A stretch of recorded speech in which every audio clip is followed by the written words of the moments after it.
बेहतरीन। चलें जी भाई, welcome to the first class of FAR 1। हम FAR 1 के कोर्स को कुछ इस तरीके से लेके चलेंगे कि मैं ये समझूंगा कि तुम्हें कुछ भी बेसिक्स नहीं आती, यानी वील स्टार्ट फ्रॉम जीरो। ये बता दो कि PRC लेवल के ऊपर आप लोगों को, जितने भी बच्चे बैठे हुए हैं या ऑनलाइन बैठे हुए हैं, आप लोगों को ये तो पता है ना डेबिट क्रेडिट क्या होता है, ऐसा ही है ना, डेबिट क्रेडिट क्या होता है। तो हम उसी चीज़ से आगाज़ करेंगे और आपके पिछले कॉन्सेप्ट्स को भी रिवाइव करेंगे और नई चीज़ ऐड कर देंगे जिसका नाम है स्टेटमेंट ऑफ कैश फ्लो। इस टॉपिक के बारे में बताता चलूँ मैं आपको, ये आता कोई 20 से 25 नंबर का है हर अटैम्प्ट में तकरीबन, पिछली अटैम्प्ट में भी आया था। तो बच्चों को फियर ये होता है कि यार ये इतना लेंदी सवाल होता है, एक पेज पे 1.5 पेज पे आता है, मैं इसको हैंडल कैसे करूँगा। पर मैं तुमसे एक प्रॉमिस कर रहा हूँ कि तुम्हें सबसे ज़्यादा आसान यही टॉपिक लगेगा। यानी हमारी स्ट्रेटजी ये रहेगी कि मैं जितने भी मुश्किल टॉपिक हैं सबसे पहले कराऊंगा ताकि आखिर में आपको पैनिक ना हो। तो होता है ना कि आपके पास या जो लेंदी सवालात होते हैं 20 नंबर के, 25 नंबर के, 15 नंबर के, तो वो पहले हम कंट्रोल में कर लेंगे ताकि एग्जाम में जब मैं पहले करने जाऊं तो सबसे पहले मेरा उस पर हाथ साफ हो। यहाँ तक क्लैरिटी है? चलें शुरू करते हैं बेसिक बातों से। आप लोगों ने इस चीज़ का नाम सुना होगा अपने बचपन में, बैलेंस शीट, ऐसा ही है। बैलेंस शीट में आप मुझे बताएं क्या आते हैं। अगर हम लॉजिकल बात करें तो आप कहेंगे सर बैलेंसेस। अगर लॉजिकल बात करें तो क्या आते हैं? बैलेंसेस आते हैं। अच्छा, अब closing balances, sort of you can say closing balances. अच्छा, अगर मैं इसको बिल्कुल सीधी जबान में बताऊं कि बैलेंस शीट के अंदर क्या आता है तो आप कहेंगे सर आज तक का बचा कुचा सब कुछ। आज तक का बचा कुचा सब कुछ। अब एक एक करके उस पर बात कर लेते हैं। मैंने कहा आपकी बैलेंस शीट में जल्दी से बताओ क्या इन्वेंट्री आ रही होती है, स्टॉक आ रहा होता है। ये स्टॉक इस साल का खरीदा हुआ होता है या बचा हुआ होता है? बचा हुआ। यानी हमें देखो, एक तो तरीका ये है ना मैं आके आपको रट्टा लगवाऊं, बोलूं भाई एसेट होता है, लायबिलिटी होती है। नहीं, हम थोड़ा लॉजिकल बात करेंगे क्योंकि जब तक मैं लॉजिक्स नहीं दूंगा ना तब तक आपको कैश फ्लो नहीं समझ आएगा। तो हम हर चीज को लॉजिकल बेस पे लेके चलेंगे और हम देखेंगे कि भाई उसकी वजह क्या है। अगर किसी चीज की बात कर रहा हूं तो उसकी वजह क्या है। वापस से आज के बाद मैं आपसे पूछूं बैलेंस शीट में क्या आता है तो आप कहेंगे सर बैलेंसेस आते हैं। आप बोलेंगे बैलेंसेस किस चीज के? भाई जो भी आपके पास मौजूद है कंपनी में उस चीज के बैलेंसेस। सबसे पहले मैंने चीज कही क्या थी? स्टॉक, इन्वेंट्री, ऐसा ही है यार। स्क्रीन आ रही है ना सबके पास? स्क्रीन पर सॉफ्टवेयर ऑप्शन आ रहा है। अच्छा ये कह रहे हो ना, ये हटा दिया मैंने। ओके, अब सही है। अच्छा जी प्लीज फोकस के साथ। हमने कहा एक इन्वेंट्री आ गई। दूसरा आपके पास ये भी आ रहा होता है, अगर आप इस बात से एग्री करें, ट्रेड रिसीवेबल आ रहा होता है। अच्छा ये बता रहा होता है कि आपको किससे कितने पैसे लेने हैं आज तक। आज तक क्यों कह रहा हूं, अब जरा इसका भी जवाब है। आज तक इसलिए कह रहा हूं क्योंकि बैलेंस शीट बनती है एजेड की। एक बेसिक रिवीजन है तुम्हारी पुरानी बातों का ताकि तुम मेरी थिंकिंग पैटर्न पे आ जाओ ना। मैं डायरेक्ट कैश फ्लो शुरू कर दूं, तुम बोलो हाँ भाई चल तो रहा है, सही है, हो रहा है, होने दो। तो पहले लॉजिकल बात कर लेते हैं। बैलेंस शीट बनती है एजेड की आज तक की। मैं तुम्हें बोलूं कि मैंने 31 दिसंबर 2024 की बैलेंस शीट बनाई है तो आप कहेंगे 31 दिसंबर 2024 पे कंपनी में ये चीजें मौजूद हैं। तो मैं यहां पे लिख देता हूं, सही ये बात कर रहा हूं मैं, 31 दिसंबर 2024 की। मैं कह रहा हूं कि भाई इन्वेंट्री इतने की मौजूद है, ट्रेड रिसीवेबल इतने का मौजूद है। अच्छा फिर आपकी बैलेंस शीट में ये भी आ रहा होता है पीपी, नॉन करंट एसेट्स में। ये वो एसेट्स होते हैं जो कंपनी यूज कर रही होती है, तो ये भी बैलेंस शीट में। अच्छा ये खरीदे हुए होते हैं या बचे कुछ है? अच्छा बचे कुछ है क्यों? क्योंकि यूज होने के बाद है। याद है डेप्रिसिएशन एक्सपेंस आता है, तो आप जब खरीदते हैं तो वो वैल्यू ज्यादा होती है। जब उसमें वियर एंड टियर होता है, यूज होता है, तो उसकी वैल्यू कम होते होते होते तो जब बच जाता है वो यहां पे आ जाता है। जब बेच देते हो तो यहां से निकल जाता है। कहने का मतलब है, समझाने का मतलब है कि बैलेंस शीट में बचे कुछ बैलेंसेस आते हैं आज तक के। यहां तक भी क्लैरिटी है? चलो भाई इसको भी हम सर्कल कर लेते हैं, फिर कनेक्ट करेंगे इसको। अच्छा अब एक और चीज बताएं, आपके पास कैश एंड बैंक बैलेंस भी आ रहा होता है। अच्छा, अब जरा फोकस होके बताइएगा, ये कैश एंड बैंक बैलेंस ये बता रहे हैं कि इस साल आपके पास कैश कितना है या कितना मौजूद है, कितना मौजूद है। यानी बैलेंस शीट आपको बता रही है बैलेंस कि साल के आखिर में मेरे पास कितना बैलेंस कैश एंड बैंक का मौजूद है।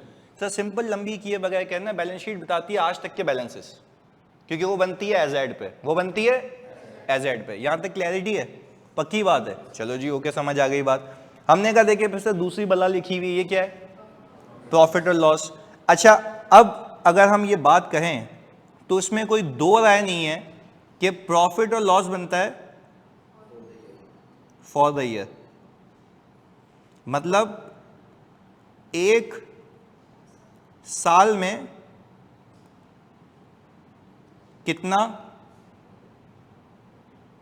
कमाया, यही है। अच्छा चलो एक एक करके बात करते हैं प्लीज फोकस के साथ। हम कह रहे हैं कि ये बताता है कि एक साल में कितना कमाया, इसको हम कहते हैं आपका प्रॉफिट एंड लॉस अकाउंट। अच्छा अब तुम जल्दी से बताना, मैंने कोई चीज बेची, उसको मैं कहता हूं सेल्स, कहता हूं।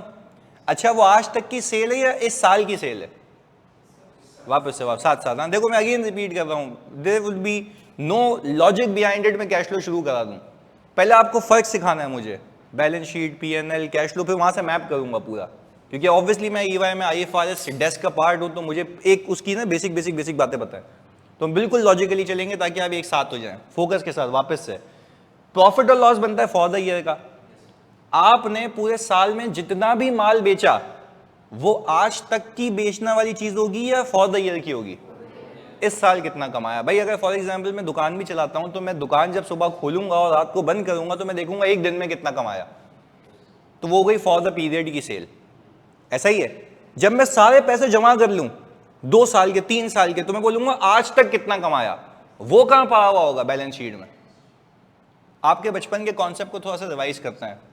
आप लोग जो भी कमाते थे आप कैपिटल अकाउंट में फेंकते थे, याद करें, आप जो भी कमाते थे कैपिटल में जाता था, जो भी कमाते थे कहां जाता है, कैपिटल में। वो क्या होता है, जमा हो रहा होता है पैसा, वो क्या हो रहा होता है। पर क्या वो हर साल का जमा होता है, यस, क्योंकि बैलेंस शीट होती है उस दिन तक की, पीएनएल होता है फॉर द ईयर का। तो यानी इसमें क्या दो राय तो नहीं है ना कि मैं जो भी कमाऊंगा कहां फेंकूंगा, बैलेंस शीट में। सीधा सीधा बोलेंगे जो भी कमाऊंगा कहां फेंकूंगा, क्योंकि बैलेंस शीट बता रही होती है कि आज तक क्या चल रहा है, बैलेंस शीट बता रही होती है आज तक क्या चल रहा है। पहले बताओ यहां तक क्लैरिटी है, चलिए जी गुड ओके। हमने कहा कि भाई यहां पे आपने सेल्स की,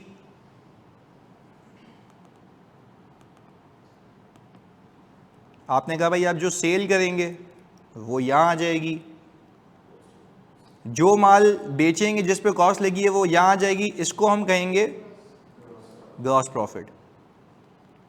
और फिर इसमें से मजीद एक्सपेंसेस माइनस होंगे तो नेट प्रॉफिट आएगा। नेट प्रॉफिट कहां जमा हो जाएगा, बैलेंस शीट में, क्योंकि वो बैलेंसेस बताती है आज तक के। दोनों में फर्क समझ आता है, बैलेंस शीट और पीएनएल। एक बेसिक बात की मैंने, चले अब कैश फ्लो पे लेके चलते हैं आपको। अब अगर मैं ये कहूं कि मैंने बराबर में रखी 2023 की बैलेंस शीट, ये मैं कह रहा हूं कौन सी है, 2024 की। अब जरा मेरी बातों को एक एक करके जवाब दें। मैं आपसे पूछूं, आपको ये देखना है कि मेरे पास आज तक कितना पैसा मौजूद है, कहां जाओगे, बैलेंस शीट में, बैलेंस शीट में जाओगे। अच्छा जी ओके, हमने कहा इसको मिटा के हम नंबर लिखते हैं यहां पे। मैंने कहा यहां पे आ रहा है मेरे पास 500 मिलियन। मैं आपसे पूछूं 2024 जब खत्म हुआ तो मेरे पास कितना पैसा मौजूद है, 500 मिलियन का।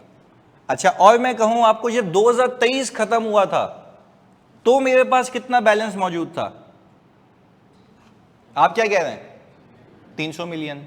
अच्छा, पर ये बता रहा है कि साल के शुरू में और साल के आखिर में। अच्छा, साल का शुरू क्यों कह रहा हूं मैं, क्योंकि 31 दिसंबर 2023 पिछले साल का क्लोजिंग है, इस साल का ओपनिंग है। वापस से मैं आपसे पूछूं 23 में कितने पैसे पड़े हुए थे, 300 मिलियन। 24 में कितने पैसे। अच्छा, अब मैं आपसे पूछूं मैंने कमाया कितना, ये कहां से पता लगेगा, नहीं, प्रॉफिट एंड लॉस से।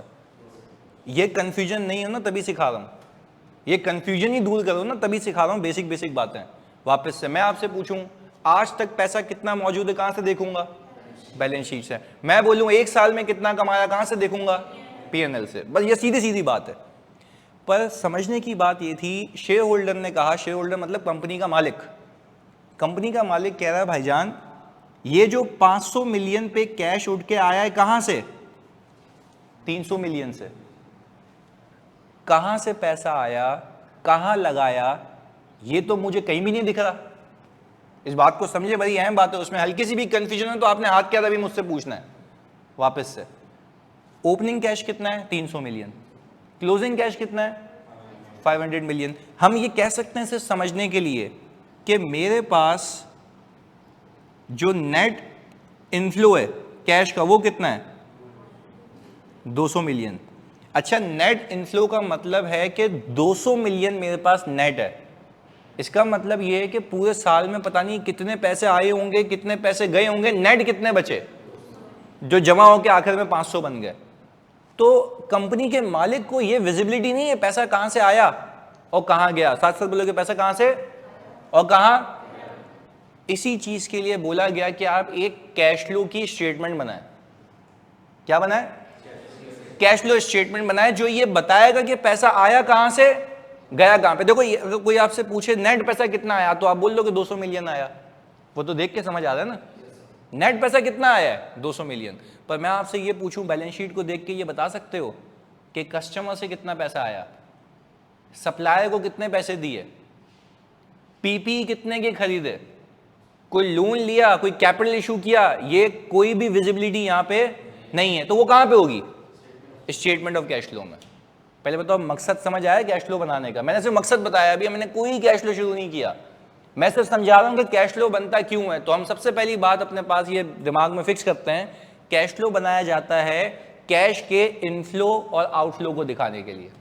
किस लिए बनाया जाता है? तो हम यहां पे लिख देते हैं भाई कि कैश फ्लो इज प्रिपेयर्ड, हाँ भाई, cash flow is prepared to show inflow and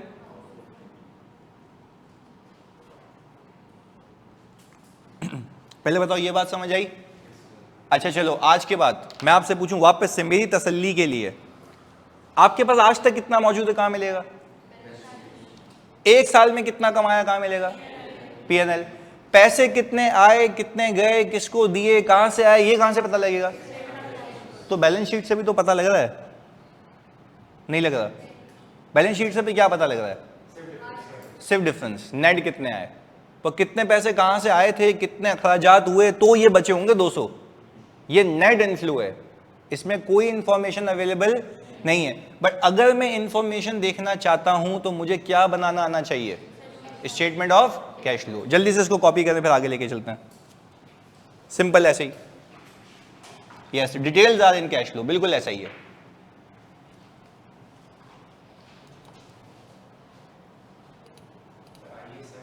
IS 7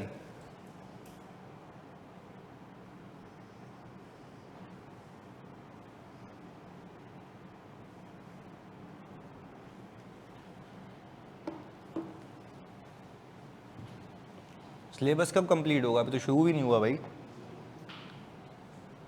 1 महीना पहले, 1 या 1.5 महीना पहले खत्म हो जाएगा।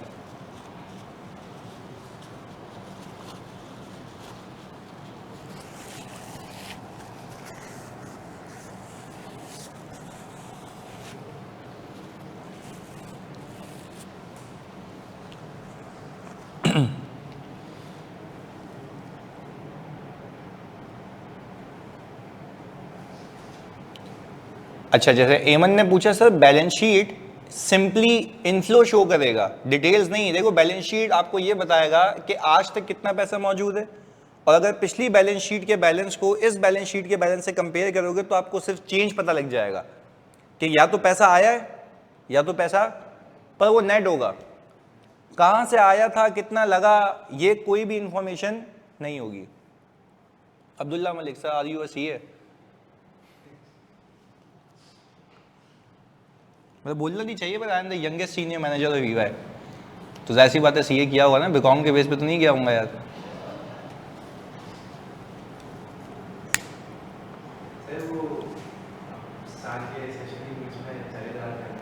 किधर चला जाता हूँ? नहीं नहीं, वो तो मैं ट्रेनिंग्स के लिए जाता हूँ, पर मैंने फिर जब गया भी था, मतलब एक सवाल है, इसमें बच्चे ने पूछा कि सर आप तो सेशन के बीच में चले जाते हैं, मतलब तुम ऐसे छोड़ के तो नहीं जाता यार? मैं पूरा इंस्ट्रूमेंट लेके जाता हूँ, मेरा इस्लामाबाद, यूरोप में, प्राग में सब सिस्टम लगा हुआ है, तो वहाँ से भी लाइव पढ़ाता हूँ। पर इस वाले बैच में ऐसा कुछ नहीं है जाने का। प्राग तो मतलब ट्रेनिंग के लिए जाता हूँ, सही है ना? तो आप उसकी टेंशन नहीं लें, मतलब मैं आपसे ज़्यादा कमिटेड हूँ इस चीज़ में। मैं तो खुद इनकरेज करता हूँ कि आप लाइव या फिजिकल क्लासेस लें ना। रिकॉर्डेड तो पिछले बैच का पढ़ा है ना, यही बातें उसमें भी की होंगी मैंने। पर अगर एक कमिटेड टीचर होता है वो हर बार कुछ नया कराता है, तो वो that's what we do. Regular class timing बिल्कुल यही होंगे, सुबह हो जाएगी, मतलब अभी तो खैर मैंने फिर भी 11:30 बजे लगाई है, हम फिर 9 बजे कर लेंगे टाइमिंग, 9 से 10:30, ये हमारी कंसिस्टेंट टाइमिंग्स रहेंगी। हाँ जी, इसको नीचे करूँ?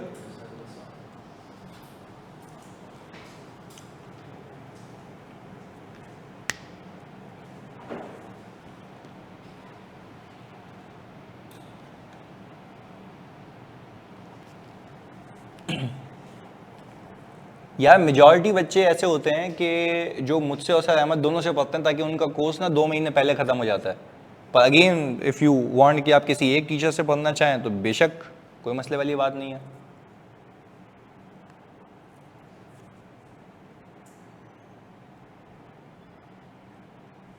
सर जॉब के साथ कैसे मैनेज करते हैं टीचिंग, वो भी 4 सब्जेक्ट्स? यार टीम है मेरी पूरी, वो काम भी करती है, मैं कराता भी हूँ उनसे काम, और टाइम मैनेजमेंट आनी चाहिए आपको बस। पोर्टल में सर ARN के लेक्चर्स थे इंट्रोडक्टरी, तो मेरा तो आज पहला है ना, तो मेरा कैसे हो सकता है? सही है, तो अभी आज आ जाएगा ना।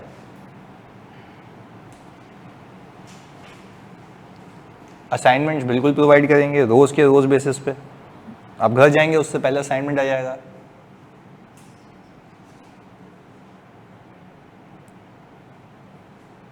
अच्छा, आपने मेरे बैच पे इनरोल किया था, पर हाँ अभी इसलिए नहीं होंगे ना लेक्चर क्योंकि मेरी तो पहली क्लास है ना आज मानूर, तो अब से आने लगेंगे ना। मैं कभी नहीं रिकमेंड करता कि पिछले जो बैच के लेक्चर्स लें आप, रीजन बीइंग के फिर वो जाहिर सी बात है पुराना है। इसको स्क्रॉल डाउन करूं?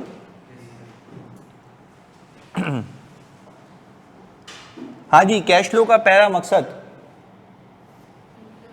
इनफ्लो और आउटफ्लो दिखाने का। अब देखो मैं आता क्लास में, मैं आपको बोलता चलो यार हेडिंग डालो कैश फ्लो शुरू करते हैं, तो आप बोलते पता नहीं क्या चल रहा है, क्या इनफ्लो है क्या आउटफ्लो है। पहले तो मकसद समझ आया कि कैश फ्लो बनाया क्यों जाता है, क्यों का जवाब दिया मैंने अभी, और हम हर टॉपिक में करेंगे भाई उसकी वजह क्या है, उसकी लॉजिक क्या है, वो सारी चीज़ें। ये हो गया तो बताएं आगे चलें। डन? ओके, पहला मकसद तो हो गया इनफ्लो और आउटफ्लो बताना। आए जी सेकंड पर्पस पे चलते हैं, यहां पे लिख भी लेते हैं दूसरा पर्पस।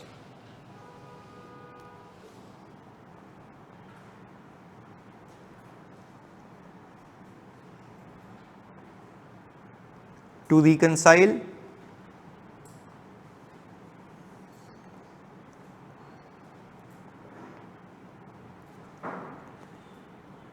हाँ जी, दूसरा मकसद मैंने देखा है to reconcile profit with cash.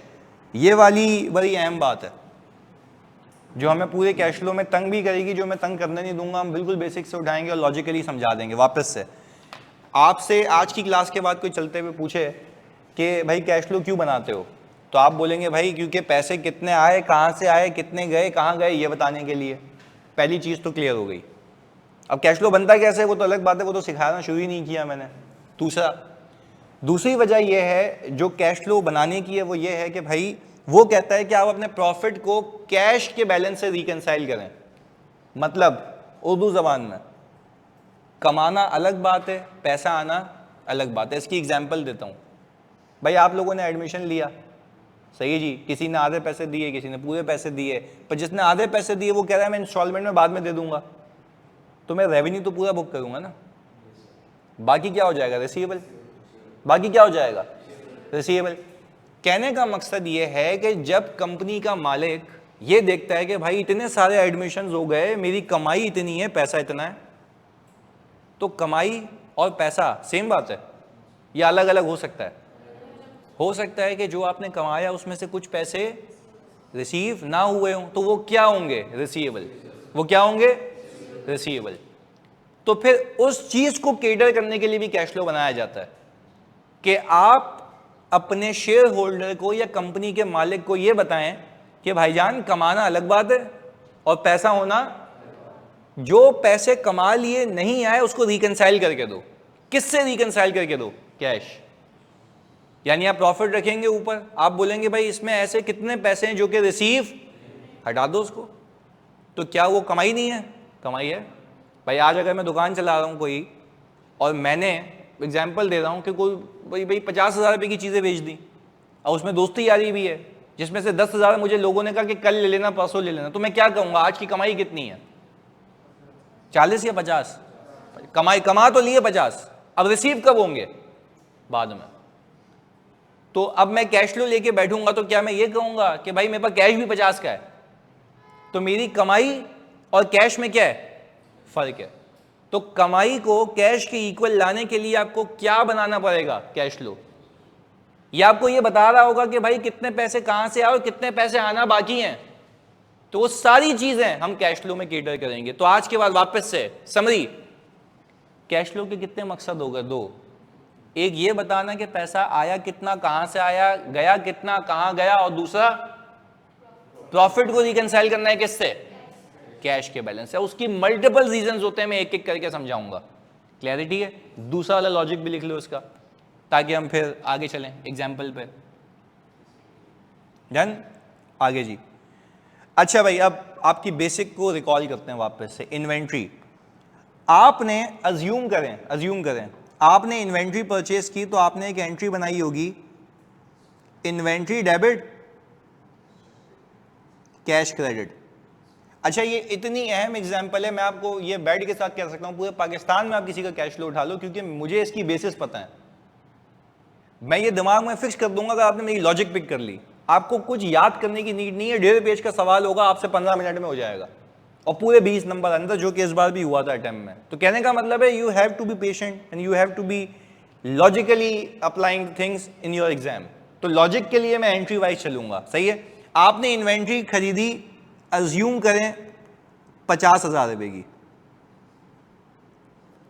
ये आ गया भाई 50,000 रुपए की इन्वेंट्री। मुझे बताएं आप लोग, ये जो 50,000 रुपए की इन्वेंट्री है, ये एसेट है एक्सपेंस है? एसेट है। हाँ जी, ऑनलाइन में लो, जल्दी बताएं। नहीं, अभी बताएं तो सही, पहले ये वाला बताएं। एसेट है एक्सपेंस है? एसेट है। अच्छा जी, अभी आपका बात का जवाब देता हूं मैं, ये एसेट है। कॉस्ट ऑफ गुड्स सोल्ड ये तब होगा जब ये बिक जाएगा, यानी ये खर्च हो जाएगा। यानी अगर आज मैं अपनी दुकान पे कोई चीज़ ला के रखूँ, ये लैपटॉप है, मैं लैपटॉप बेचता हूँ, तो ये लैपटॉप रखा हुआ है मेरे सामने, क्या खर्च हो गया ये? नहीं, अभी मेरा क्या ही है? एसेट है। अच्छा, मैं खरीद के लाया 50,000 रुपए का, मैंने 70,000 रुपए का बेच दिया, तो अब वो 70,000 रुपए मैंने कमाए, बट उस कमाई के लिए खर्च कितने किए? 50। अब वो 50 एक्सपेंस बन जाएगा, पर वो एक्सपेंस तब तक नहीं बनेगा जब तक वो बिक नहीं जाता। तो ये इतनी बेसिक बातें हैं कि कैश फ्लो में आपको बहुत तंग करेंगी, या इवन आगे जाके यार, मैं इस तरीके से, क्योंकि मुझे तो पूरा FAR 1 पता है ना, तो आगे जितने भी मसले हैं ना, मैं अपने लेक्चर्स में कवर करूंगा, ताकि आगे जितनी भी मुश्किलात हैं वो सारे कॉन्सेप्ट्स यहाँ पे कवर हो जाएं। क्योंकि मैंने प्रॉमिस किया है कि भाई सारे जो इंपॉर्टेंट एरियाज हैं, ये लेंथी टॉपिक्स हम पहले करेंगे। चलें जी, यहाँ तक बात क्लियर है? क्या ये जाके मेरी बैलेंस शीट में जमा हो गया होगा? पक्की बात है? चलें ओके, आगे सुने। फिर मैंने कहा इसके बाद एक और चीज़ करते हैं। मैंने कहा यही माल उठा के मैंने बेच दिया, यही माल उठा के मैंने बेच दिया, तो मैंने एक एंट्री बनाई होगी, सेल की तरफ बनाते हैं यहाँ पे एंट्री। हाँ भाई, बैंक डेबिट, चेक कीजिएगा, ट्रेड और सेल्स क्रेडिट। मैंने कहा ये 90,000 आ गया, ट्रेड रिसीवेबल आ गया 20,000 रुपये का, ये कितना आ गया? 70,000 रुपये का।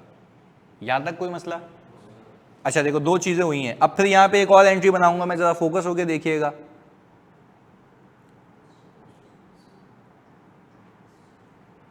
कितने से? पूरा माल उठा के बेच दिया, यहां तक कोई मसला? अच्छा अब तुम एक एक करके बताओगे, जब तक मैंने ये माल बेचा नहीं था तब तक ये मेरा एसेट था, जैसे ही बिक गया तो मैं एक्सपेंस बन गया। मैंने कहा वो कमाने के लिए ये खर्च किया, वो कमाने के लिए। अच्छा अब जरा वापस से रिकॉल करते हैं, जो कमाने के लिए खर्च किया, खर्चा कहां जाता है? पीएनएल में। कमाई कहां जाती है? पीएनएल में। साथ साथ कमाई कहां जाएगी, खर्चा कहां जाएगा? तो आप ये बात पे एग्री कर रहे हैं कि कमाई और खर्चा दोनों कहां जाएगा? पीएनएल में। चलें आ जाएं भाई, आपके सामने की बातें आपके लिए बनाऊंगा, क्योंकि मैंने कुछ भी नहीं लिख के लाया, मैं सब आपके लिए। हम अकाउंटिंग भी रिवाइज करेंगे, कैश फ्लो पे भी लेके आएंगे। सुनना, आप मुझे बताएं मैं सेल्स यहां पे कितनी लिखूं? 90,000। वाई 90,000? सर कमाई तो पूरी है ना, पैसे कितने आए थे याद रखो? 70,000। कमाई कितनी ना? आप सबके कहने पे मैंने कहा भाई मैंने यहां पे ये 90,000 रखे, ये आ गया। सीओजीएस कितनी? 50,000। आपकी कमाई कितनी? 40। ये आ गया आपका ग्रॉस प्रॉफिट। यहां तक कोई मसला? मैं फिर रिपीट कर रहा हूं, मैं फिक्स कर दूंगा दिमाग में, से लॉजिक आनी चाहिए। सुनो, आपने इन्वेंट्री खरीदी कितने की, जल्दी बताओ? 50 की। पूरी मैपिंग लेके चलते हैं 50 की। ये एसेट है एक्सपेंस है? कब तक एसेट है? Very good. अभी ये पीएनएल में चार्ज नहीं हुआ, मैंने कहा यही उठा के मैंने 90,000 की बेच दी, क्या कमाया? यस। कमाई कहां जाएगी? मैंने आपको अभी तो सिखाया पीछे कि भाई जो कमाई होगी पीएनएल में डालूंगा, डाल दिया भाई। कमाना है, बताना है कि कितना कमाया, 90 कमा लिए। अच्छा उस 90 को कमाने के लिए कुछ खर्चा किया, कितना? तो पहले आपने पीएनएल में क्यों नहीं डाला था? बिका नहीं था, क्योंकि आप बोलेंगे भाई मेरे पास इतना खर्च कैसे हो गया? खर्च हो गया तो डाल दिया पीएनएल में। तो आपने ये कहा भाईजान कि मैंने 90,000 कमाने के लिए कितने का खर्चा किया? 50 का। तो कमाया कितना? 40,000। वो ये आ गया। यहां तक क्लैरिटी है? अब आप अकाउंटिंग देखें, हमने कहा हम अज्यूम करते हैं कि 2023 और 2024, हम कह रहे हैं अज्यूम करें कि आपकी जो इन्वेंट्री है, आपकी जो इन्वेंट्री है ओपनिंग भी जीरो थी, अभी भी जीरो है। तो जीरो कैसे हो गई? खरीदी तो थी आपने, सब बेच भी थी ना। 50 की खरीदी, 50 की आपके पास इन्वेंट्री का कोई भी मवाद नहीं है। क्लैरिटी है? ये मैं लॉजिक, अब यकीन करो बाखुदा मैं आपके लिए सवाल बना के लाता ना, आप बोलते पता नहीं इन्वेंट्री कहां से आ रही है। तो हम शुरू से शुरू कर रहे हैं, बैलेंसेस भी खुद निकालेंगे, कैश फ्लो पे भी लिंक भी करेंगे, एक एक करके बिल्डअप करते रहेंगे। दूसरा, मैंने कहा भाईजान ये तो आप बताएंगे ट्रेड रिसीवेबल, तुम लोग मुझे बताना। मैंने कहा भाईजान ट्रेड रिसीवेबल के अंदर मेरे पास ओपनिंग अज्यूम कर रहा हूं 80,000 पड़ा हुआ था, अज्यूम कर रहा हूं। इस साल और कितने पैसे फंस गए? 20,000। क्लोजिंग कितना हो जाएगा? 1 लाख। यहां तक कोई मसला है तो बताएं, ये 80 से 1 पे कैसे पहुंचा? रिसीवेबल्स ऐड हो गए होंगे, क्योंकि मैं अकाउंटिंग भी सिखा रहा हूं साथ साथ, ताकि कैश फ्लो से लिंक कर पाऊं। यहां तक भी क्लैरिटी है? आए आगे देखते हैं। वापस से मैं वापस बता देते हैं। देखो भाई, आपने इस साल सेल की थी 90,000 की, पैसे कितने आए थे? 70। बच कितने गए? 20। क्या ये 20 मेरे पिछले रिसीवेबल में ऐड हो जाएगा? अज्यूमिंग कि पिछला कुछ भी रिसीव नहीं हुआ। क्लैरिटी है? एमन अब बताएं जल्दी, क्लियर है? यही पैसे रिसीवेबल में जाके पार्क हो गए, क्योंकि बैलेंस शीट तो बैलेंसेस बताती है ना कि अब कितना लेना है। तो अब कितना लेना है? 80 या 1 लाख? 1 लाख। 20,000 ऐड होने के बाद ये अकाउंटिंग चल रही है। मैं बाखुदा बता रहा हूं, कैश फ्लो आपके लिए नाइटमेयर बन जाएगा अगर अकाउंटिंग के बगैर करोगे। अकाउंटिंग बता रहा हूं, उसके इंपैक्ट बताऊंगा, कैश फ्लो यूं क्लिक हो जाएगा। ये मेरा वादा है। अभी देखो अगले 10 मिनट में क्या होता है। इधर ये क्लियर है? चलें जी, ओके, ये भी बात समझ आ गई। अब मैं आ गया, कौन सा बैलेंस है भाई? Cash and bank. कैलकुलेटर आपके पास होना चाहिए, जरा मुझे आप बताएंगे। मैंने कहा मेरे पास ओपनिंग कितना है? 350। जरा मैपिंग करें। 350 में से आप याद करें आपने 50,000 रुपए की इन्वेंट्री खरीदी थी, ऐसा है 50,000 रुपए की। तो क्या वो 50,000 रुपए की इन्वेंट्री का कैश चला गया होगा? हमने तो एंटर नहीं की ना, हम खुद कर रहे हैं। तो 3 50 में से 50 हटा दो, 3 बच गया, ऐसा ही है। अच्छा, फिर आपके पास कैश कितना आया? 70,000 रुपए। कितने का? 70,000 रुपए। मुझे एक बात बताएं, जब 70,000 रुपए का कैश आया तो वो कैश में प्लस हो गया होगा। तो आज तक का कैश कितना है? 370, ऐसा ही है। यानी देखें 350 से शुरू हुए थे, 370 हुआ। अभी एक मजे की बात बताऊं, इन दोनों का डिफरेंस लोगे ना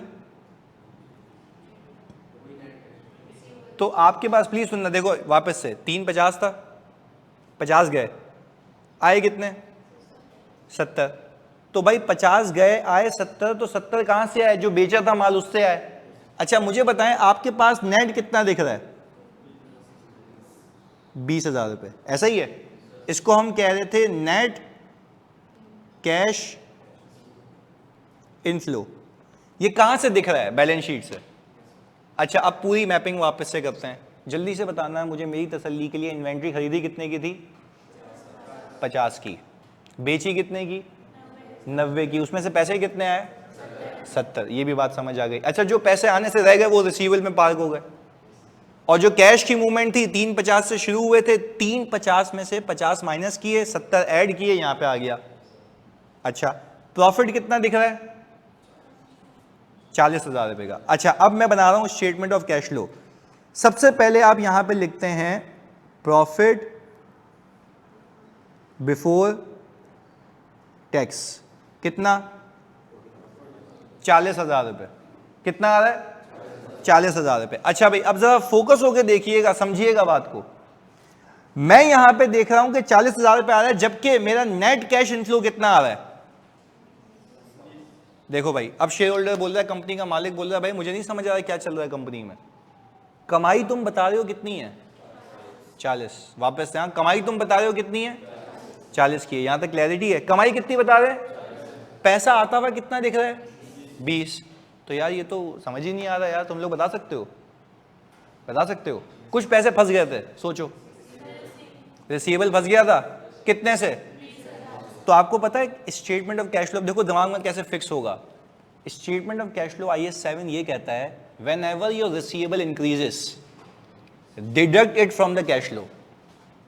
when ever your receivable increases deduct it from the cash flow. कैसे डिडक्ट करेंगे अभी बताता हूं, आ जाओ जी। आपने कहा यहां पे आप माइनस करेंगे इंक्रीज इन रिसीवेबल। कितना?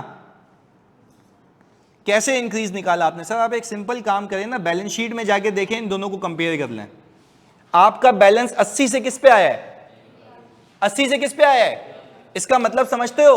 आपने अपने प्रॉफिट में, अब देखो लॉजिकल बात करूंगा मैं, आपने अपने प्रॉफिट में कितना डाला? 90। पैसे कितने आए? कितने नहीं आए? कहां जमा हो गए? तो तभी तो वो कैश फ्लो वाला कह रहा है, IAS 7 ये तो कह रहा है आपको कि भाईजान आपके पैसे जितने इंक्रीज होते हुए दिखें, वापस कह रहा हूं, आपको पैसे जितने इंक्रीज होते हुए दिखें, कहां इंक्रीज होते हुए दिखें? बैलेंस शीट में कहां इंक्रीज होते हुए दिखें? तो उसका मतलब यह है कि आपने इस साल माल बेचा है, पैसे कमाए, बट वो रिसीव। अब साथ साथ बोलोगे, देखो अब लॉजिक कनेक्ट करता हूं मैं। क्या वो कमाई आपके प्रॉफिट में है? यस। क्या वो कमाई प्रॉफिट में है? पर क्या वो कैश में है? हटा दो यार उसको। तो इतनी लंबी जो मैंने की थी ना, वो सिर्फ ये समझाने के लिए की थी कि एक लाइन लिखी हुई है कैश फ्लो में, when ever your receivable increases deducted from the cash flow. क्योंकि वो पैसे कमा तो लिए हैं बट वो रिसीव नहीं हुए। पहले बताओ ये कहानी समझ आती है? पक्की बात है ऑनलाइन, तो जल्दी से बताओ। तो हमने क्या किया? हमने सबसे पहले शुरू किया कहां से? प्रॉफिट बिफोर टैक्स से। मैंने कहा ये प्रॉफिट बिफोर टैक्स है, ये मेरी आज तक की कमाई है, इस साल की कमाई है।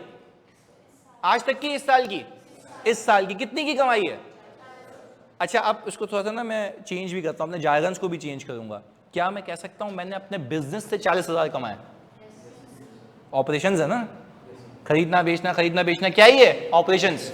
तो अब मैं अपने वर्ड्स को, अल्फाज को चेंज कर रहा हूं। मैंने ऑपरेशन से कितने कमाए? 40। पर आज मैं तुमसे ये पूछता हूं, क्या मैंने अपने ऑपरेशन से जो 40,000 रुपये कमाए, क्या पैसे लेके भी 40 आया हूं या 20 आना रह गए? अच्छा 20 आना रह गए, तो जो 20 आना रह गए वो कैश में तो आए नहीं है। तो अपने शेयर होल्डर को ये बताओ ना, कंपनी के मालिक को ये बताओ कि भाई कमाना अलग बात है, पैसे आना। तो आप क्या नजूमी हैं, आपको कैसे पता लगेगा कितने पैसे फंस गए? बैलेंस शीट से। बैलेंस शीट में कौन से अकाउंट में? Very good. तो आज के बाद आप क्या करेंगे, पहली लॉजिक दी है ना, आज के बाद आप क्या करेंगे, स्टेटमेंट ऑफ कैश फ्लो की हेडिंग डालेंगे और यहां पे लिखेंगे ऊपर कैश फ्रॉम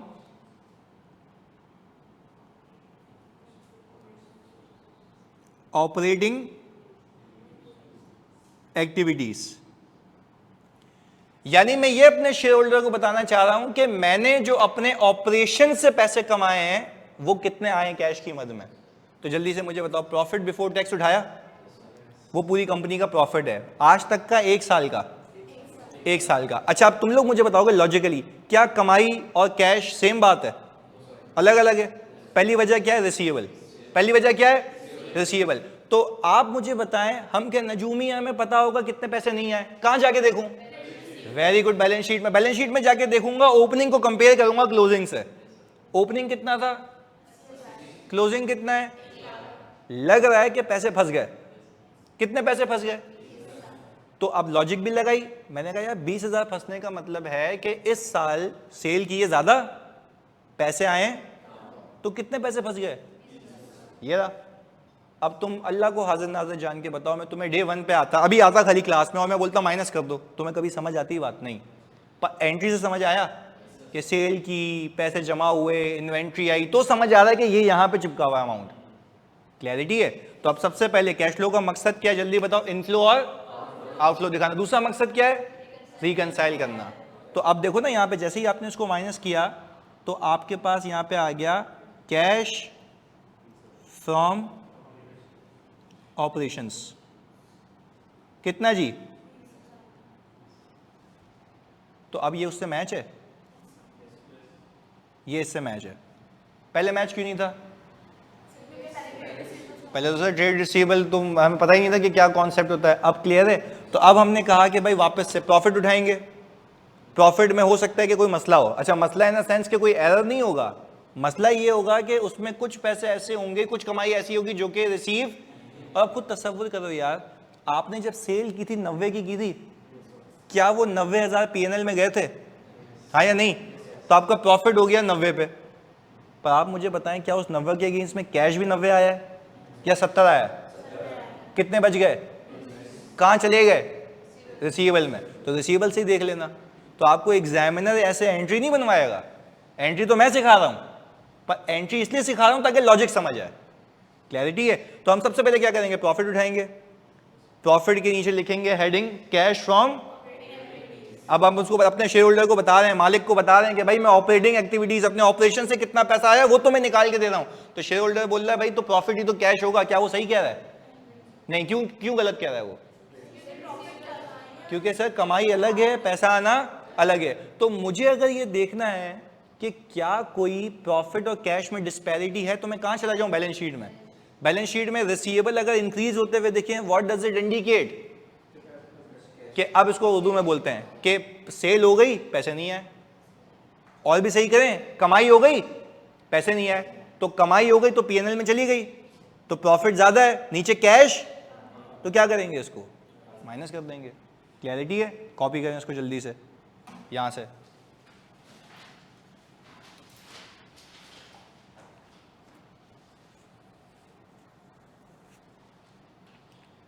वैसे कैश फ्लो का क्वेश्चन 1.5 पेज का होता है, उसका सोल्यूशन 4 पेज का होता है, सही है ना? तो वो 4 पेज के सोल्यूशन को कंट्रोल करने के लिए मैंने आपको पहली लॉजिक दी है, तो वो हो जाएगा आहिस्ता आहिस्ता। शुक्रिया जी।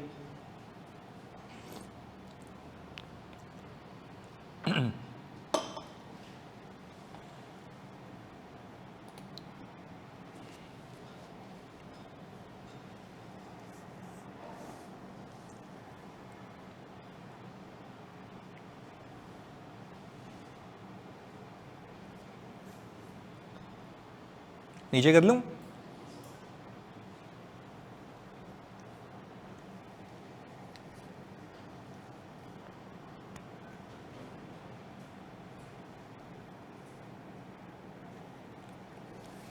शुक्रिया Abdullah, thank you.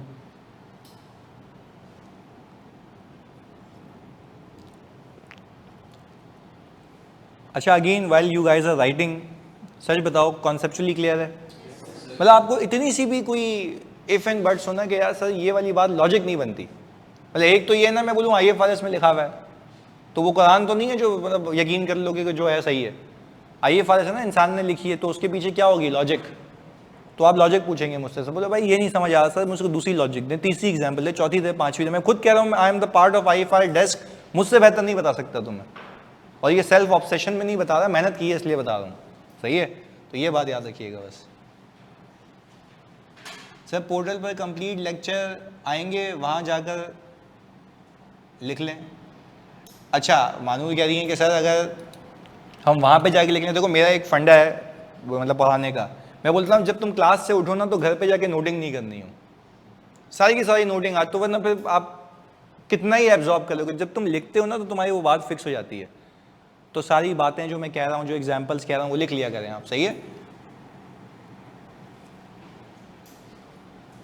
IFRS desk का मतलब क्या है? अच्छा, IFRS डेस्क का मतलब ये होता है कि जो IFRS लिखा जाता है ना, तो अगर पूरी दुनिया में EY में कोई अकाउंटिंग इशू आता है तो वो हम तक आता है, तो उसको फिर हम सजेस्ट करते हैं कि भाई इसका मतलब ये है, आपने ये सही किया है या नहीं किया। तो वो पूरी गाइड होती है, सजेशंस होते हैं, ओपिनियंस होते हैं, सही है?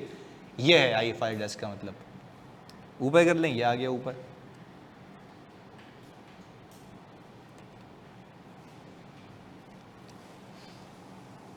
इन्वेंट्री वाला पॉइंट एक्सप्लेन करते हैं, चलिए भाई आप लोग भी सुन लीजिएगा। मुझे अभी देखो एक और तरीके से बताता हूँ इन्वेंट्री। आप मुझे जल्दी से बताएं, आपने इन्वेंट्री खरीदी कितने की? आपका कैश चला गया 50, सही है? अच्छा, जब खरीदी ना, तो मैं लॉजिकल बात कह रहा हूँ, ये भी नहीं समझ आया तो पूछ लेना, ये दूसरी एग्जाम्पल दे रहा हूँ फोकस के साथ। आपने इन्वेंट्री खरीदी कितने की? 50 की, कैश चला गया 50, पर जब कैश आपके पास से 50 गया ना, आपके प्रॉफिट एंड लॉस में कुछ भी नहीं गया, एसेट है आपके प्रॉफिट एंड लॉस में, क्योंकि वो अभी तक आपका असासा है, वो आपका भी खर्चा नहीं हुआ। तो क्या हम ये कह सकते हैं कि जब तक ये P&L में नहीं गया तो प्रॉफिट उल्टा ज्यादा है और कैश कम है? ये वापस समझाता हूं। आपने इन्वेंट्री खरीदी 50 की, क्या वो एक्सपेंस हो गया या एसेट बना? एसेट बना। तो एसेट बना तो प्रॉफिट एंड लॉस में गया ही नहीं, तो आपके पास से कैश जा चुका है और प्रॉफिट में वो चार्ज नहीं हुआ। यानी आपका प्रॉफिट समझो इस 50,000 से पहले ज्यादा है और कैश कम है। अब आप लॉजिक लगाएं, आपने ये इन्वेंट्री उठा के बेच दी, क्या यही इन्वेंट्री 50,000 रुपए की एक्सपेंस के तौर पे चार्ज हो गई?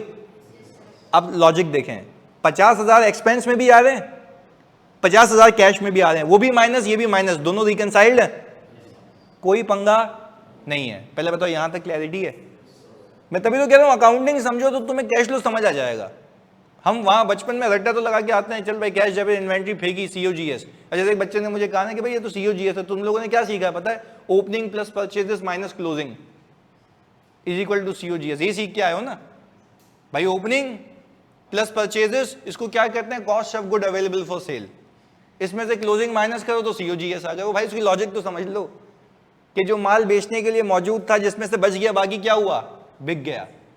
तो वो अकाउंटिंग एंट्री वाइज चलते हैं। प्लीज सुनिएगा वापस से, मैंने कहा आप मुझे बताएं 50,000 रुपए की इन्वेंट्री जैसे ही आप सबने बेची, क्या वो एक्सपेंस बन गई? हाँ या नहीं? उससे प्रॉफिट क्या हो गया? आपका कैश भी 50 से कम है। क्या कोई डिस्पैरिटी है या मैच है? मैच है।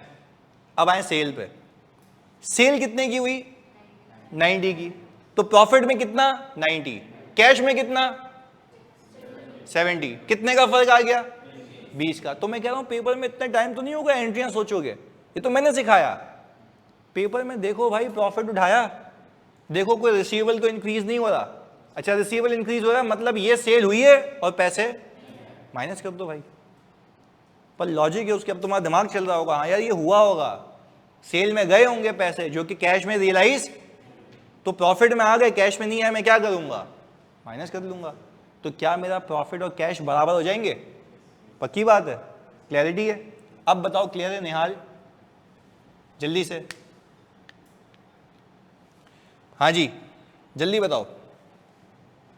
After sales profit and loss अगर सेम अमाउंट में बेचा होता तो P&L अकाउंट जीरो, बिल्कुल ऐसा ही। अच्छा मुझे चलो लॉजिक बता दो, अगर मेरे पास कैश आता, तुम लोग मुझे बताओ, अगर मेरे पास कैश भी 90,000 का आता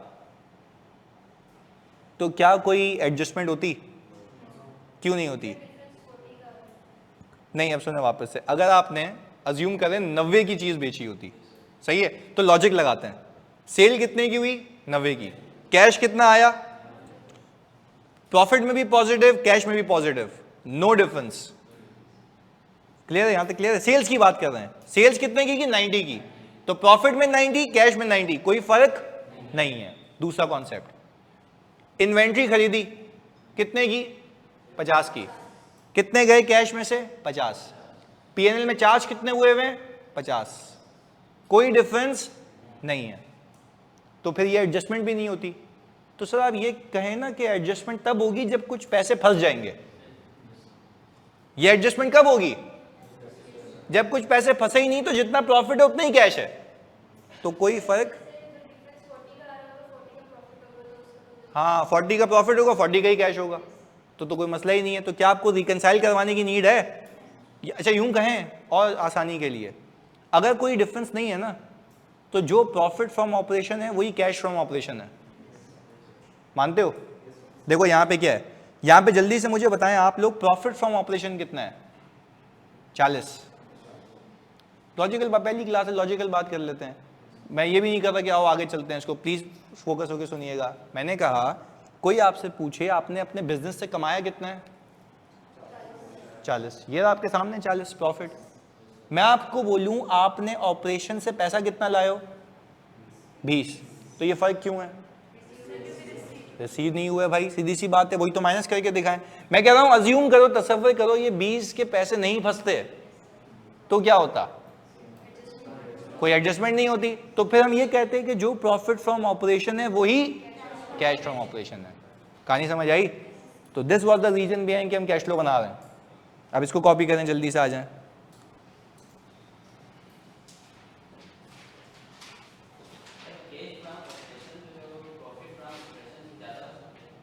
हो सकता है, अभी कराऊंगा ना आगे। हाँ, पिछले साल के पैसे जब आएंगे वो भी सिखाऊंगा ना अली, इन्वेंट्री बच जाए, सब आएगा एक एक करके।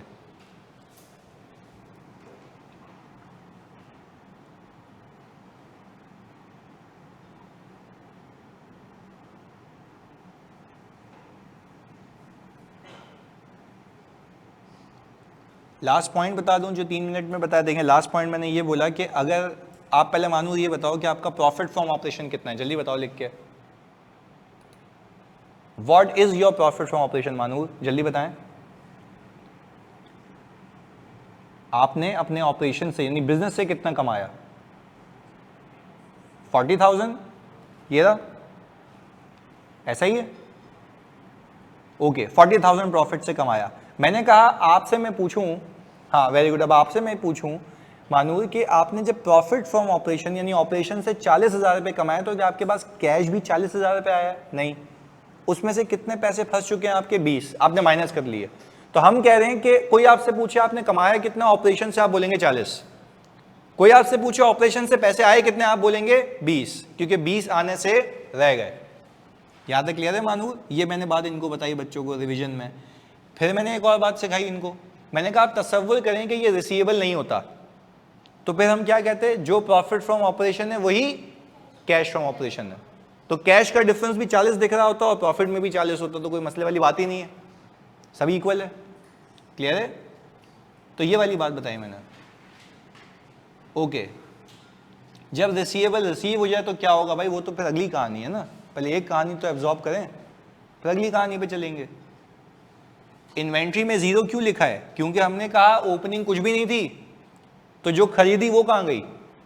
वो भी बेच दी, तो मेरी इन्वेंट्री में जमा ही नहीं हो पाई वो। क्लियर है? तो ये रीजन है। सही है भाई? अब सोचें ऐसा टॉपिक आप आखिर में करें, तसव्वुर करें सिर्फ कि ऐसा कैश फ्लो का टॉपिक है जो 1 या 1.5 पेज का सवाल आता है, जिसके 4 पेजों की तो आपकी वर्किंग होगी, तो आप क्या कहते हैं कि आखिर में करना चाहिए शुरू में? शुरू में। तो हम वो बेसिक बनाते बनाते इंशाल्लाह भी चीते हो जाएंगे। तो मैं कोई ऐसे सीन नहीं करूँगा, मैं सवालों के पलंदे लाके यहाँ पे चिपकाऊंगा, बोलूँगा करो शाबाश, लॉजिक दूंगा, खुद सवाल बनाएंगे साथ साथ और खुद उसको सॉल्व करेंगे ताकि समझ आए। जो होमवर्क्स होंगे वो आपने करने होंगे। अच्छा, होमवर्क्स भी ऑटोमेटेड होंगे, यानी आप क्लिक करेंगे आपको सीधे सीधा आंसर मिल जाएंगे। जो आपका अमाल नामा होगा वो उसी वक्त सामने आ जाएगा। सही है, तो आज ही से मिलने शुरू हो जाएंगे। इजी लगा वैसे? Thank you. क्रेडिट वैसे मुझे जाता है, इसको करें।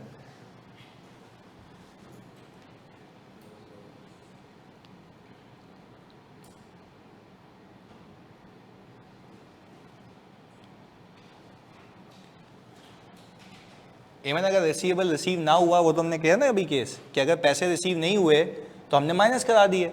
हमने बोला कि हमने बेच तो लिया पर हमें पैसे नहीं मिले, नहीं कमाई हो गई, ये प्रॉफिट में आ गया, कैश में नहीं आया। सिर्फ मैपिंग करो दिमाग की, प्रॉफिट में है कैश में नहीं है, माइनस कर दो रिसीवेबल को देख के।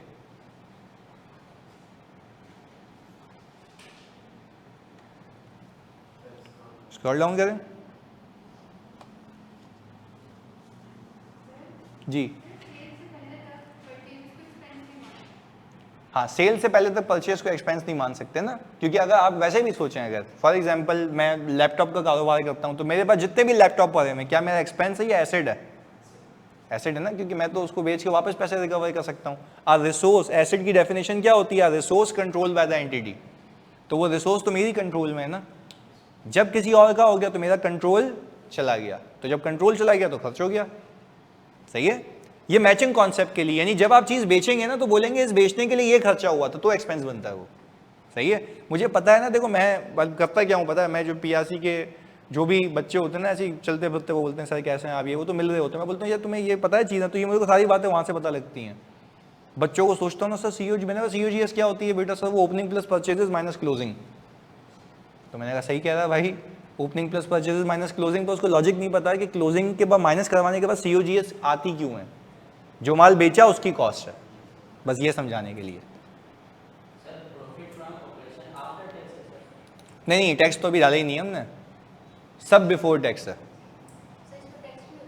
टैक्स भी होगा, सब होगा, अभी आगे सीखेंगे ना। मैं आपको बता रहा हूँ ना, इसका से फॉर्मेट दिखाऊँ ना, देखो 2 अप्रोचेस थी मेरे पास। इसका फॉर्मेट है 1 पेज का सर, जिस पे सोल्यूशन आता है, उसकी 4 पेजेस की आपकी वर्किंग है। कितने पेज हो गए? 5। मैं आपको ये वादा कर रहा हूँ, मैं आपको रट्टा लगवाऊंगा ही नहीं फॉर्मेट का, आप खुद ब खुद करेंगे। तो आप देखना इक्वलेंट जो आपको IS 7 कहता है ना कि इस फॉर्मेट पे बनाना है, वो आपको फॉर्मेट खुद दिमाग में आ जाएगा। तो आपको कुछ याद करने की नीड नहीं है। तो मैं फॉर्मेट वाइज नहीं जा रहा, मैं लॉजिक वाइज जा रहा हूँ। खुद समझ आएगा क्या ऐड करना है, क्या लेस करना है। अभी फॉर्मेट में सिर्फ दिखा दूंगा आप लोगों की तसल्ली के लिए। सही है, चलो अब इतना इंसिस्ट कर ही रहे हो तो 1 मिनट रुको, खाली वो दिखाऊं फिर आगे चलते हैं हम।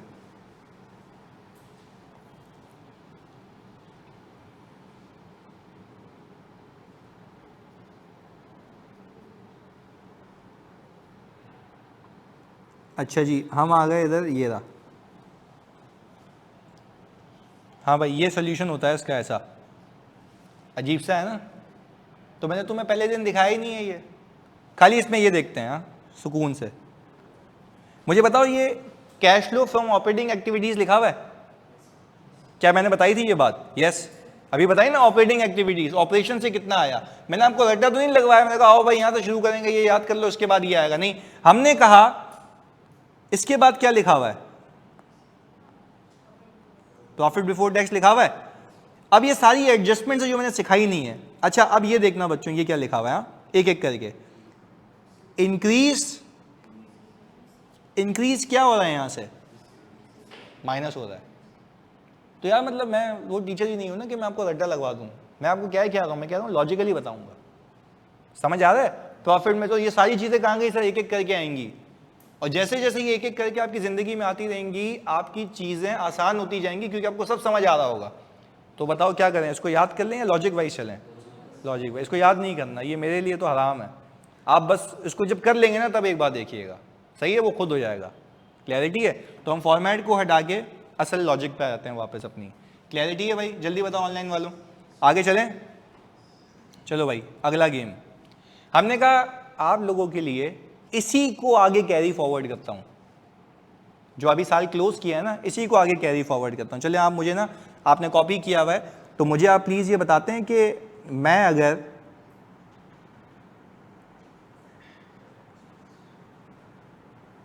बैलेंस शीट बनाऊं तो हमने लास्ट ईयर 2024 क्लोज किया था, तो इन्वेंट्री थी कोई नहीं, तो लिखनी भी नहीं है मुझे, है ही नहीं, तो बिला वजह क्यों अपनी लाइन ज़ाया करूँ यहाँ पे। सही है। दूसरा, क्या आपके पास मेरे बच्चों ट्रेड, ये बड़ी टेक्निकल बात होगी आपके समझने के लिए यहाँ, और मैं वादा करता हूँ ये भी आसानी से समझाऊंगा, फोकस होकर देखें। ट्रेड रिसीवेबल कितना था आपके पास? 1 लाख। अब देखो अगेन मैं आपको ये बात समझाऊं, मैं फिर सवालात बना के लाता ना, आपको समझ ही नहीं आता। अब आप खुद कर रहे हो, हाँ यार पैसे ये फंसे हुए थे, ये आ गए। आगे कैश एंड बैंक था हमारे पास,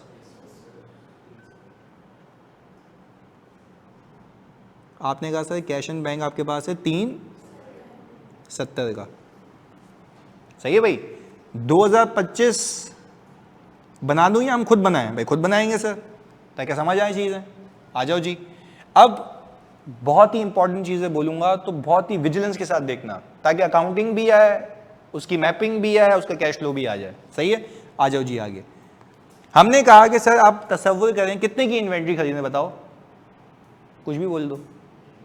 1 लाख की, 50 की, चलो जी। तुम बोलो नहीं ना कि सर याद करके आया मैं इधर। हमने कहा भाई इन्वेंट्री आ गई 50,000 रुपये की, कैश चला गया कितना? 50,000 रुपये का। जल्दी बताओ क्या ये एक्सपेंस है? एसेट है। एक्सपेंस कब होगा? तो जब पीएनएल में जाएगा तब तक मेरे पास मौजूद रहेगा, बैलेंस शीट में रहेगा। सही है। आगे आ जाएं जी। हमने कहा भाई यही माल उठा के मैंने बेच दिया। सही है जी। अज्यूम करें 1 लाख का बेच दिया। सही है। हमने एक एंट्री बनाई होगी sir, bank debit sales credit. कितने से भाई? 1 लाख रुपए से। जो मैं बातें कहता हूँ ना बड़ी अहम होती हैं, और एक एक के पीछे बड़ी वेटेज होती है। आप कह रहे होंगे सर ये तो मुझे पता था बचपन में कि पीएनएल फॉर द ईयर बनता है, ऐसा ही है ना, तो आज उसको वापस से रिकॉल करवा रहा हूँ ना। ये जो एंट्री बनी है, ये जो सेल हुई है, ये कौन सी है? फॉर द ईयर है। ये इस साल की कमाई है। किस साल की कमाई है? इस साल की। तो हमने कहा कि सर ये जो है प्रॉफिट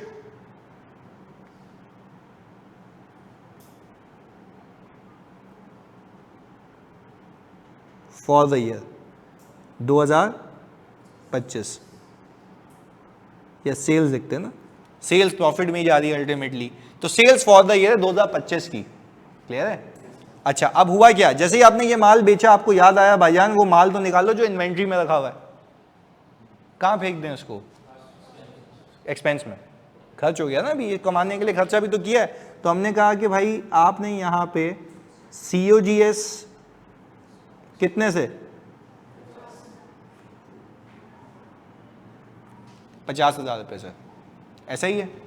चलें अब मसला यहाँ नहीं था, मसला तो अभी डाल रहा हूँ मैं इसमें। आपके पिछले पैसे थे अब रिकवर होंगे। मैंने कहा भाई, अब मैंने कहा bank debit trade receivable credit. हमने कहा भाई उसमें से आप जो है 80,000 रुपये ले आए सर।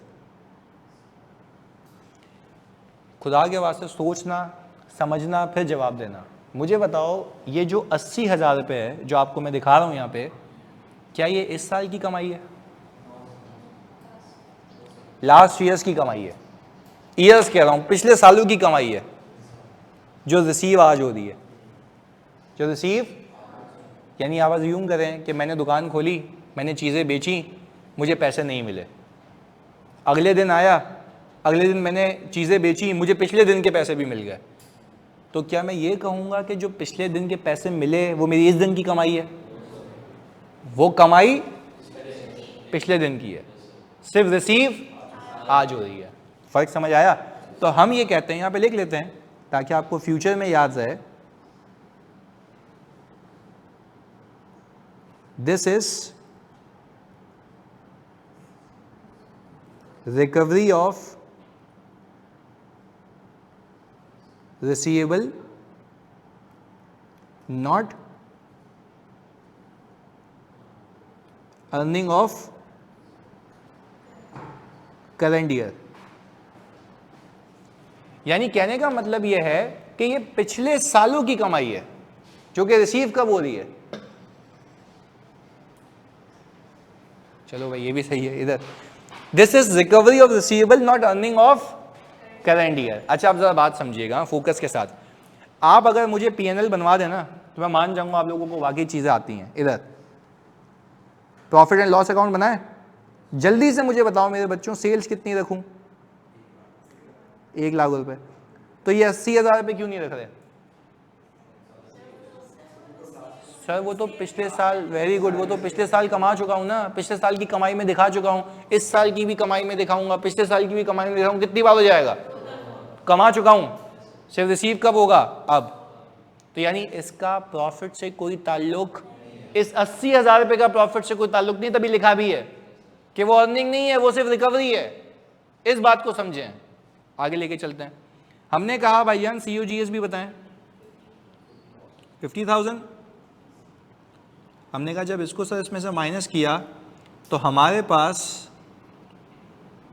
प्रॉफिट कितना आ गया? सर हमने कहा प्रॉफिट जो आ गया ना हमारे पास भाई, वो आ गया 50,000 रुपये का। अच्छा ये 50,000 रुपये आज तक की कमाई है, इस साल की? इस साल की। चलें जी ये भी बात मान ली। अब ज़रा आप क्योंकि चैंपियन लोग हैं, मुझे लगता है ये हो जाएगा, रिसीवेबल 20,000 रुपये आ जाएगा। जल्दी बताएं, रिसीव हो गया? अब आप अगर मैं सवाल बना के लाता, मैं बोलता ये 20 हो गया, बोलोगे पता नहीं कैसे हो गया। ये एंट्री इस साल की है, ठीक है ना? ये रहा, इस साल बनाइए ना, तभी तो बोल रहा हूँ लॉजिकली चलो तो खुद समझ आएगा चीजें कहाँ जा रही हैं। अब तुम्हें सवाल भी दे दूंगा ना बैलेंस शीट वाला, तुम्हें समझ आएगा अच्छा ये पैसे रिकवर हो गए होंगे इस साल, तो लॉजिक चल रही है पीछे। आ जाओ जी आगे। हमने कहा कैश एंड बैंक, कैलकुलेटर निकाल लें। कैश एंड बैंक 370 से शुरू हुआ था, आपने माल कितने का खरीदा? 50 का, माइनस करो। फिर पैसे कितने आए? 1 लाख रुपए सेल के। और कैसे पैसे कितने आए? 80,000 रुपए। कितने हो गए? 5 लाख, 550। चेक कर लो एक बार, 5 लाख एग्जैक्ट। ओके, ये 5 लाख भी तुमने खुद निकाले, पूरा गेम समझ आता है। चलें जी, अब ये प्लीज तुम लोग बताना मुझे यार, अब अगर इसका डिफरेंस लूं ना मैं तो कितना आता है? 130। ये बता रहा है ये है नेट कैश इनफ्लो। चलें भाई सर, वेरी गुड, ये तो नेट कैश इनफ्लो है। यार सर अजीब फिर मजाक लगाया हुआ आपने, प्रॉफिट 50 का दिखा रहे हैं। हाँ तो अब देखो, अब उल्टा हो गया। वेरी गुड, अब उल्टा हो गया। देखो वापस से, अब हुआ क्या, एक एक करके समझते हैं ना, एक एक करके समझते हैं जल्दी से। वापस से, आपने इन्वेंट्री कितने की खरीदी? और जहां कंफ्यूजन हो वहां पे रोक के पूछ लेना, अभी पूरी मैपिंग करवा रहा हूं वापस। आपने इन्वेंट्री कितनी खरीदी? 50 की। ये बन गया एसेट, कैश चला गया, यही 50 एक्सपेंस के तौर पे चार्ज हो गया। तो प्रॉफिट से भी 50 माइनस, कैश में से भी, अभी इंपैक्ट 0। रिकनसाइल्ड है ना? आगे सुने। फिर मैंने 1 लाख रुपए की सेल की, प्रॉफिट में कितने गया? 1 लाख। कैश में कितना आया? इंपैक्ट 0। अभी तक 0। वापस से कैश में कितना गया? 1। प्रॉफिट में कितना गया? 1। 0। यानी माल जो बेचा उसकी कॉस्ट भी चार्ज हो गई, उसकी सेल्स भी आ गई, अभी तक कोई फर्क नहीं है। मुसीबत पता है क्या हुई? पिछले साल के पैसे इस साल आए, तो वो क्या इस साल की कमाई है? तो प्रॉफिट में तो नहीं है, प्रॉफिट में। पर क्या इस बात को मानते हो? कैश आया है, तो जो कैश इस साल आया है वो उस प्रॉफिट में शामिल नहीं है, कैश में। तो अपने मालिक को ये बताओ ना, शेयर होल्डर को ये बताओ कि भाईजान ये वो कमाई है जो पिछले साल कमा लिए थे, तो पैसे रिसीव, आज पैसे रिसीव हो गए, तो तुम्हें ऐड करके बता रहा हूं कि ऑपरेशंस का पैसा इतना आया। तो पता है IAS 7 क्या कहता है? Whenever your receivable decreases, add, deduct नहीं, add into the profit from operations। तो ऐड कर लेना, अब ये एक लाइन समझाने के लिए हमने इतनी बड़ी कहानी की है, पहले तो लॉजिक समझ आई कि जब भी आपके रिसीवेबल्स डिक्रीज होंगे तो उसका मतलब ये है कि वो इस साल की कमाई नहीं है, पिछले साल की कमाई के पैसे इस साल मिले जो कि इस साल की कमाई में इंक्लूडेड नहीं है। तो मैं क्या करूंगा, उसको ऐड बैक कर दूंगा। तो आप मुझे बताएं, अगर मैं यहां पे जल्दी से कैश फ्रॉम कौन सी एक्टिविटी, ऑपरेटिंग एक्टिविटीज बनाऊंगा, तो शुरू कहां से करूंगा, प्रॉफिट बिफोर टैक्स से। अच्छा, प्रॉफिट बिफोर टैक्स बच्चों कितना था हमारा, 50,000। अच्छा, फिर यहां पे मैं ऐड कर दूं डिक्रीज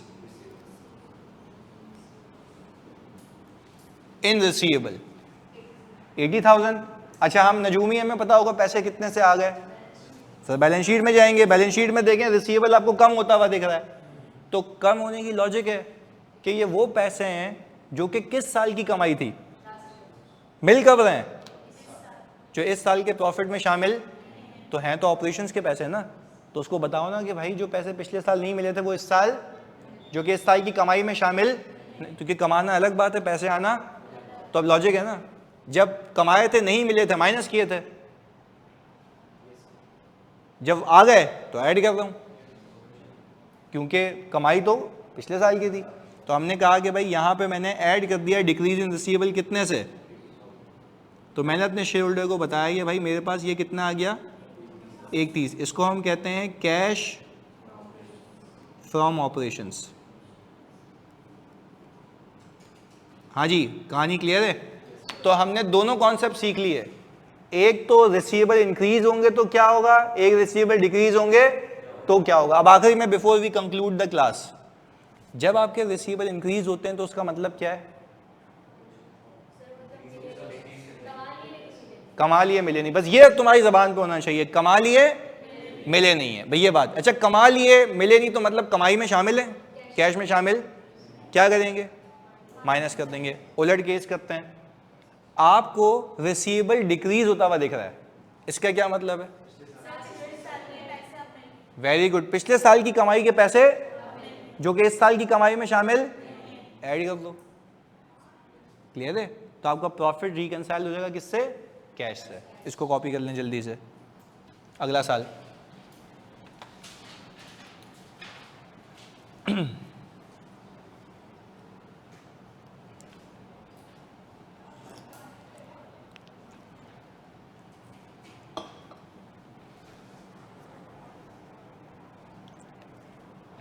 $370 वाली का बैकग्राउंड बता दूं, 370 तो पिछले साल का कैश है ना मानू, जो पिछले साल हमने निकाला था, जो कैश बच गया था पिछले साल ही, तो वो है ना।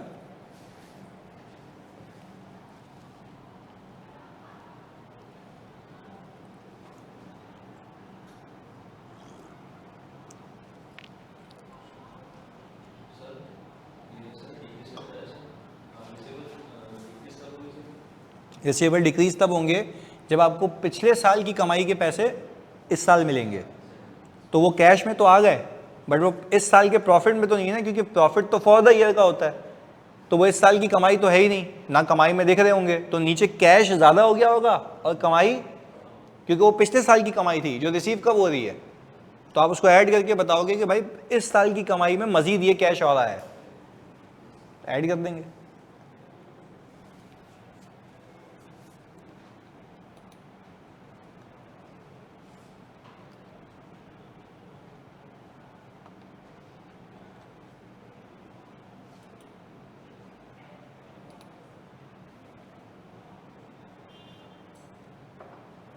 वो तो नेट हो जाएगा ना, हो रहा है इसमें,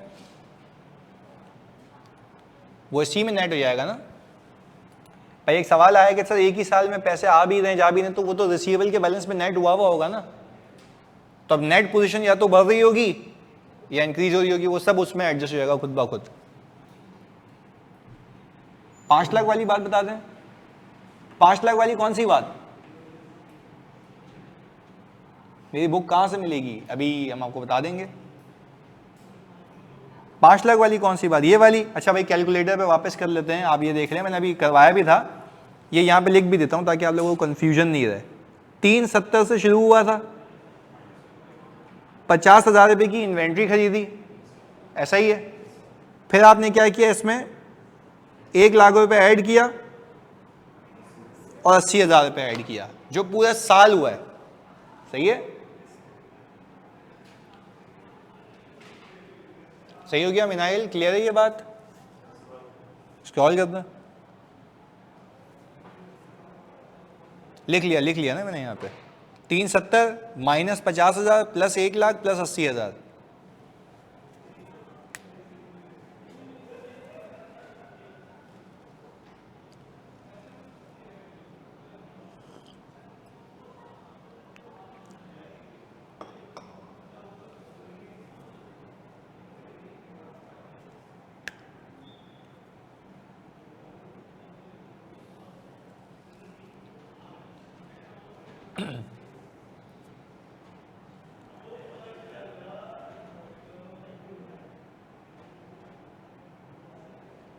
ये लिखा हुआ मटेरियल पोर्टल पे अवेलेबल होगा, पोर्टल पे भी होगा, ड्राइव पे भी होगा, अभी मैं अपलोड करा दूंगा क्लास के बाद।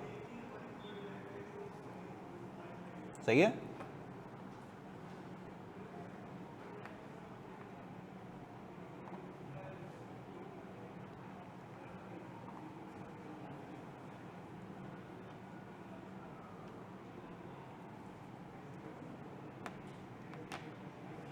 ग्रुप में दूंगा होमवर्क, बिल्कुल। आप जैसे ही क्लास खत्म होगी उसके अगले 1 घंटे में आपके पास होमवर्क आ जाएगा। स्क्रॉल डाउन करूं उसको,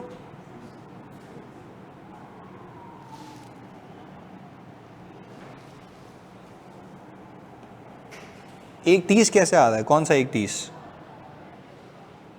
ये वाला दोनों का डिफरेंस है ना, 370 से लेके 5 लाख तक का सफर, दोनों को माइनस किया है ना मिनाइल?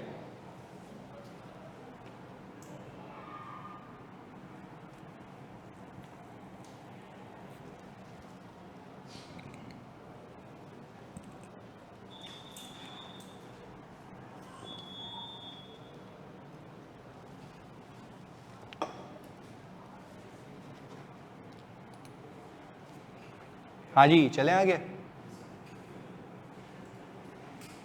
हेमंत कह रही हैं आपके लास्ट ईयर में जब रिसीवेबल नहीं मिला था तो इससे डिडक्ट किया होगा ना सर, लास्ट ईयर में ही? बिल्कुल ऐसा है भाई। हेमंत कह रही हैं जब लास्ट ईयर में ये पैसे नहीं मिले थे तो आपने कैश फ्लो बनाते वक्त इसको क्या किया था? अच्छा, इसलिए क्योंकि आपने अपने शेयर होल्डर को बताया कि भाई ये तो पैसे आए ही नहीं है, तो आपने बता दिया ये कैश पड़ा हुआ है भाई। अब वही पैसे इस साल क्या हुए, रिसीव हो गए, तो हमने क्या किया, उसको एड बैक कर दिया, क्योंकि वो इस साल के प्रॉफिट में शामिल, क्योंकि पीएनएल बनता है फॉर द ईयर का, तो फॉर द ईयर की कमाई में नहीं है। हमने कहा कैश तो आ गया ना, तो ऐड कर दो उसको, बोलो भाई ऑपरेशन का अब कैश इतना आया, क्योंकि ये रिकवरी किस साल की है? पिछले साल की है, पिछले साल की है, जो कि मिले कैसे, कब है? इस साल। क्लियर है अमन? तो खैर आपने अभी समरी क्या है इसकी, समरी ये है कि आपने जब भी कैश फ्लो का सवाल करना है तो बैलेंस शीट में आपने रिसीवेबल पे नजर रखनी है। साथ साथ बता दो, इंक्रीज होगा तो क्या करेंगे, डिडक्ट कर देंगे, और डिक्रीज होगा तो ऐड कर देंगे। क्लियर है? ये था भाई आपका कैश फ्लो का।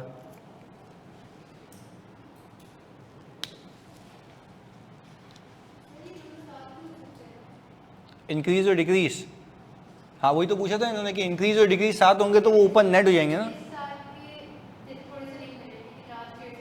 हाँ तो वो रिसीवेबल में नेट हुए हुए होंगे ना, ऊपर बैलेंस शीट में नेट हुए हुए होंगे, तो या तो नेट पोजीशन इंक्रीज की होगी या तो वो सब उसी में हो जाएगा।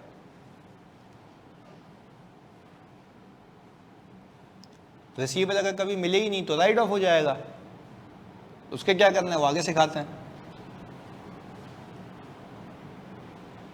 पीबीटी को ऑपरेटिंग में क्यों डाला भाई? प्रॉफिट बिफोर टैक्स तो होता ही ऑपरेशंस का प्रॉफिट है ना, उसके अलावा जो इनकम होती है वो अदर इनकम होती है। तभी तो मैं कह रहा हूं कि ऑपरेटिंग एक्टिविटीज हैं ये, कि ऑपरेशन से कितना पैसा आया, तभी तो नाम इसका ही है।